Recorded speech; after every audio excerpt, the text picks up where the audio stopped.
Morning you guys, it's Karen. I hope that you can't hear the gardening work that's going on in this courtyard out here as loudly as I can. That's all I can hope. But I'm here to do another in the Grief Diary series. Hopefully this one will be more positive. That's the whole sort of point of this video, this particular video. But where I'm at is I think about my dad all the time. I was saying to Kev yesterday that it changes you. Grief changes you, of this kind of grief, you know, somebody this close, and you can never change back, I feel like, although he says it's still early days. But when I was, say, on a car journey, just sitting in the back seat, or when I was going to sleep, or when I was waking up in the morning at the weekend, you know, not on an alarm, I would be thinking about what sort of food I'm going to eat, what sort of makeup I'm going to wear, what sort of clothes I'm going to wear for the day, what I've got to get done. You know, that's the kind of thing that would be going on. Now, all of those times are just filled with dad thoughts. And I wish they weren't, because it's not just me. It's neither negative or positive. It's not filled with, I miss you so much. It's just sort of almost, you know, when you see in films where somebody's life flashes before their eyes, it's almost like that. Like I am reliving every memory I ever had with dad. And I think that that is part of the grieving process. You know, I think the grieving process is so, it hits you in chunks, and I feel like they're always as painful as they were at the beginning. And I think that's because it's almost like there's this one big ball of grief, but you couldn't take that all at once. And so it has to be broken up into chunks and sort of spread over time.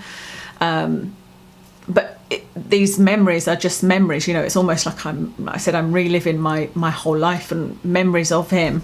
And then there are other times when I am really upset, when, like, I was looking through my wedding photos, because I was trying to find a photo of my hooded eyes for the hooded eye video that I did over on my beauty channel. And of course I saw the picture of dad doing his speech, and so I was like, well, let me go and have a watch of that. And I was just really, really upset over that, you know, and had a good long cry about it. But the thing about it is, it happened in the morning, you know, I was watching it in the morning, crying in the morning, and then the rest of the day I felt the way I felt like in the weeks after he died. I just was like not interested in doing anything else. I just didn't really know what to do with myself. And so there's been a few days like that, not a huge amount, but like I said, mostly he's kind of on my mind.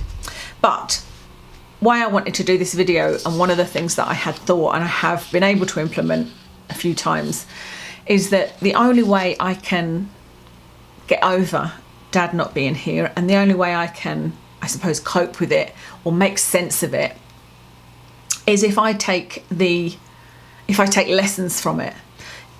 If I learn things from him, things that he perhaps didn't do in the best way, and I do them differently. But also if I embody some of the great things about him, then he will live on in me, if that makes sense to you. So I've written down the things that I've got here. So number one is, I have mentioned this before anyway, it's about diet and dad having diabetes and heart problems. I had to take 2 bin bags full of his medication to the chemist after dad died, and that was just shocking to me, you know, that's a real burden to need that much medication all the time, you know. So one of the things I want to do is change the way that I eat. And so I've stopped having bags of crisps. Were what was my downfall, health-wise and diet-wise and everything-wise. So we've cut those out completely. We're not having bags of crisps at the weekend. And I'm really pleased with that. It's only one small thing, but it's one small good move, you know, because I do eat fairly healthy meals. It was just this sort of snacking. And so what I'll do now is, instead, I'll sometimes have some popcorn, which isn't anywhere near as bad, you know. There's these big packets of Doritos or whatever. So I've made that change, and I'm also exercising more when my head allows. But that's something that I'm going to focus on, you know, that I don't want to become diabetic. I don't want to have a heart problem. Heart problems are all over our family, so it's something I really need to be aware of. It seems like that's what he died of, so that's going to be a focus for me. The rest of the things are positive things about dad that, like I said, if I can embody them, or not embody them, because if I've not got a characteristic, I can't just take it on. But it's more like, I am a lot like my dad. I feel like become a bit jaded over the years, maybe. So the first thing on the list is to forgive more, not be less judgmental, but maybe think more about the other person. And like I said, be more forgiving, because Dad was very forgiving. You know, he forgave. That's something that he learned in his time in prison. He always used to tell us, and he talked about it in his testimony, if you've seen that forgiveness was a big part of his recovery, if you like. And it's not something I've ever found easy to do. For example, you heard in his testimony, he talked about the fact that his brother raped him. Dad could forgive his brother. I couldn't, and I still can't. But he died actually of a heart attack before my dad did. And I never forgave him. That I find that very, very difficult. There is another issue of abuse in our family that you may have heard about if you followed me on Patreon for a few years, where I had to go to a court case with my dad to give evidence about this family member. That's not something that I'm going to forgive. I find it very, very difficult to forgive people that have wronged, you know, my family and my close people. But I want to take that, you know, he's no longer here, being this forgiving person and this understanding person. So I want to take that and move forward and be more forgiving. Not necessarily to those people I'm talking about, because that's something that's just way too difficult for me at the moment. But I've implemented it twice, like I said, and once is a really silly thing, but it's with my haircut. And I kind of said it in a sarcastic way on Instagram. You know, I said I've had my haircut and I'd gone in and asked for a trim, and this is what I got, and this is not a trim. I mean, it's nothing like a trim. And I could kind of tell that the girl wasn't listening to me, because you know what I was saying to her, she wasn't repeating back to me. She was repeating something different back to me. And I was like, no. I said that, no, you're right, I haven't had it done since before lockdown. But what I was saying, and I didn't feel like she was completely focused. She wasn't listening. She was sort of in a world of her own. And the things she was saying back to me in the conversation while she was washing my hair were also like, no, you're not really here. You're not really present at this appointment. So although a lot of people were like, oh, I wouldn't have been happy with that, I would have been raging, I remember thinking to myself, you know, what would my dad do? And my dad would just say, you don't know what they're going through. You know, they maybe just got some bad news. They maybe are worried about their job. They may be really stressed for some reason. You just don't know what's going on with them, and everybody can make a mistake, you know. And like I said, I could tell that she wasn't really there, so maybe she was worrying about something. So I didn't want to make her day worse by kicking off. I mean, to be honest, I'm not really that kind of confrontational for something as simple as a haircut anyway, but it was a chance for me to think about, you know, what would Dad do? And so I gave her a tip. Like I said it sarcastically on the Instagram thing, like, why did I end up giving her a tip? I gave her a tip because I wanted her to feel good that day. And, you know, it wasn't a terrible haircut. It just wasn't what I wanted. And I know now as well, because of what I've had my haircut since, and the hairdresser said there was a shortcut at the back where she'd obviously cut and gone, oh, that's too short, and then cut the next bit longer. So I think she knew, and she even said it. She said, oh, I thought, oh, she's going to cut this all off when she gets home because she doesn't like it or something like that, you know. So I didn't want to make her day worse, basically. The other situation was, it's a bit of a long-winded story, but I'll try and keep it short. Basically, I'd ordered something from a company last year and got no confirmation email, got no update on my order. 5 weeks later, I had nothing. I got in touch with them by email, I got no answer. I ended up messaging them on Facebook and saying, look, you know, it's been 5 weeks, I've had no confirmation order, no order. I just wondered what's happening, can you let me know? And I got a really, really rude reply, to which I was really rude back and said, like, this is totally unprofessional for you to come and have a go at me when I've paid you money and you haven't told me where my order is. Like, that's really weird. I've experienced two people like that in my life, from, you know, that run in their own business but are completely rude to people. And I was like, especially when I think it's uncalled for, because I'm just asking you, what have you done with my money? You know, where's my order? Anyway, I said to this person at the time, you know what, cancel my order. I don't want you to have my money anyway. And then I blocked the page, the Facebook page. Never thought anything else about it, but the page came up in my feed again, and I was like, you know, I really do want those things that I ordered. I really would like them, so I'm going to try again. You know, maybe that was just a one-off bad experience. Maybe that person was having a bad time. Let me try again. And like I said, especially thinking of this whole, you know, give people another chance and all that. So I put in another order 4 weeks after, I did get a confirmation email with this, and I was like, okay, good. So they've obviously changed things a little bit. I've got a confirmation email. Confirmation email says that I'm going to get it in 2 weeks. That my order will be dispatched within 2 weeks, it said. So I gave it 3 weeks, and I thought, well, it should have been dispatched by Royal Mail, should be here by now. I'll give it another week. So I waited 4 weeks, and then I sent an email. No reply. 1 week later, I left a message on the Facebook page. No reply. And I could feel myself getting annoyed, but I was like, okay, think about what you were saying, you know, what would Dad do and what would he say to me? What would he tell me? And he'd say, you know, they may be going through a really bad time. You don't know. So don't go and be harsh in a message. Just think about that, you know, and give it some more time. And I was like, I don't know how much time I'm supposed to wait until I get an idea of when I'm ever going to get this thing, because it's 5 weeks. So I actually did wait, and I waited a couple of days, and then they put a post up, and they had been having a really bad time and something awful had happened. And so I was glad I hadn't sent a really grumpy email or, you know, another grumpy message, but I actually messaged them, and I thought, I'm now going to kill them with kindness, and said, I totally understand what you're going through. I've been through it myself. When you get a minute, can you just update me on my order? And they came back and said, it wasn't, you know, if you're talking purely business, I wouldn't treat clients like this, because there was no really sorry for the delay. Sorry, I didn't answer your other email. Sorry, this is outside of the time we promised. But it just said it will be posted out this week. So hopefully I should receive it this week.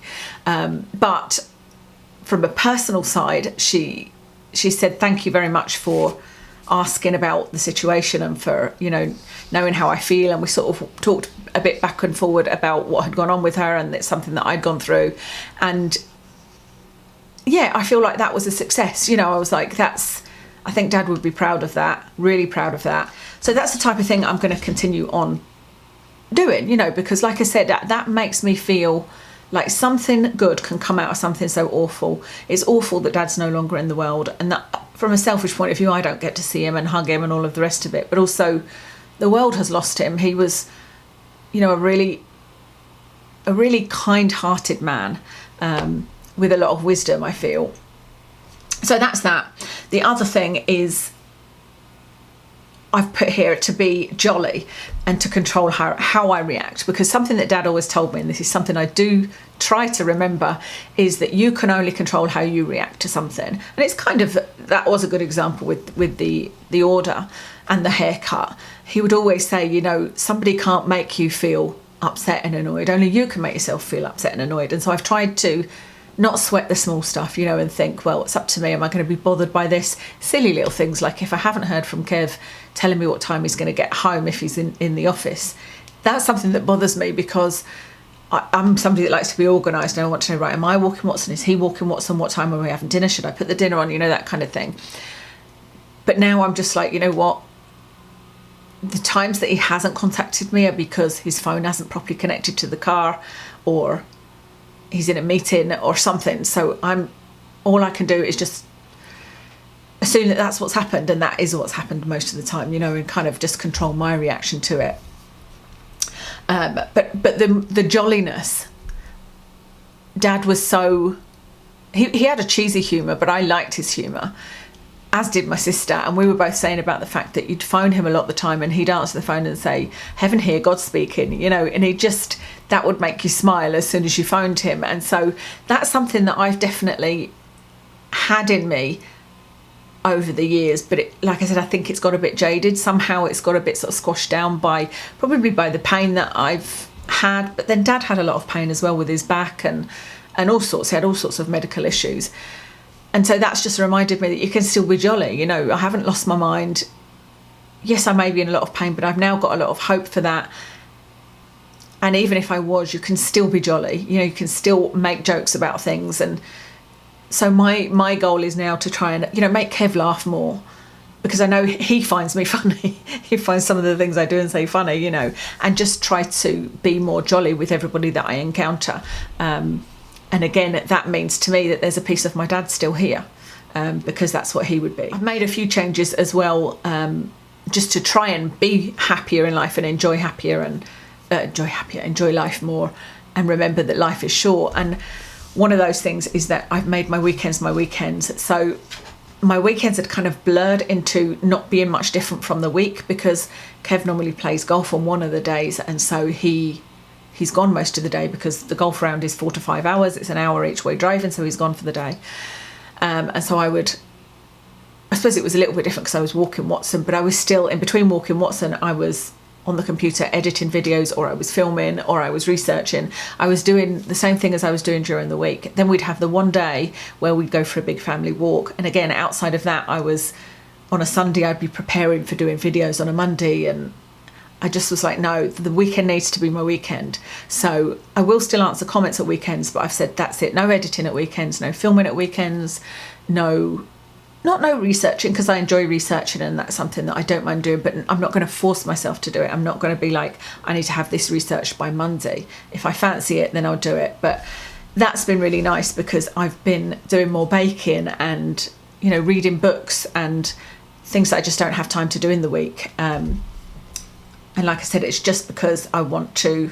Dad enjoyed life, he went out for dinners. He enjoyed really simple things, like he loved driving down to Musselburgh and sitting on the beach with some fish and chips. That was like his heaven, and I just never really take time to do things. I'm always like, no, we haven't got time to do this. Everything is a rush, and so I'm taking back my weekends. I'm going to really enjoy my weekends and do the things, like I said, that are my, I guess you could say, hobbies, which are sewing, baking, even cleaning. I like cleaning and tidying up and don't have as much time to do that as I would like. So that's everything I think to tell you about where I'm at the moment. Like I said, it is still early days. It's 3 months. It's not a long time since he's gone, and I miss him so much.